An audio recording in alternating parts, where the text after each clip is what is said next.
Diyan po STB, we are now in the fourth Sunday of Easter. And every fourth Sunday of Easter, we celebrate the Good Shepherd. And every time that we are celebrating this particular feast, we are being reminded of what kind of the Lord we have. Kung anong klaseng Diyos meron tayo.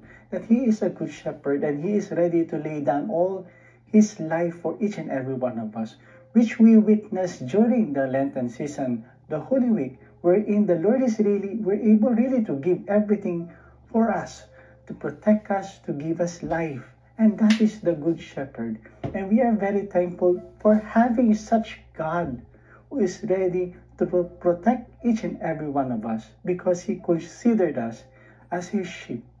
Now, alam niyo po, personal, every time that we are celebrating this particular feast, I'm also asking myself in my part, if the Lord is the Good Shepherd who is willing to do everything for us, am I a good sheep?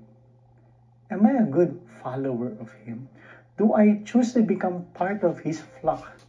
Do I really wish to follow this? Our gospel for today is taken from the Gospel of John chapter 10 verse 11 to 18, wherein He will say, I am the good shepherd and I know mine and mine know me, just as the Father knows me and I know the Father, and I will lay down my life for my sheep.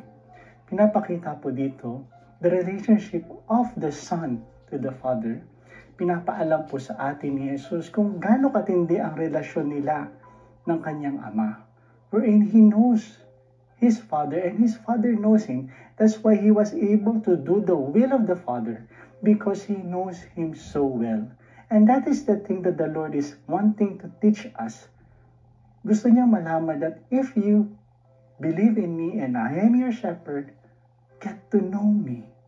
Do you know me as your shepherd? And if you know me, you will hear my voice. And if you will hear my voice, you will follow my commands. And I think this is the message of our Lord in this particular celebration on the fourth Sunday.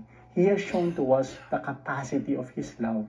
And the Lord is asking us to use the power of choice that He has given to us. The redemption that He has given to each and every one of us is still respect our choice. What will be our choice? Are we going to choose to become part of His flock by getting to know Him, so that by getting to know Him, we will be able to follow Him? So as dear brothers and sisters, as we continue our journey in deepening our faith, especially in this season of Easter, let us open our eyes, our hearts, in knowing and understanding our God.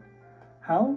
Maybe by the reading of scriptures every day, attending the Holy Mass, ngayon po pandemic, online, really get to know how the Lord works in your life. Spend time of praying alone in silence and try to hear the voice of the Lord. In silence, the Lord speaks.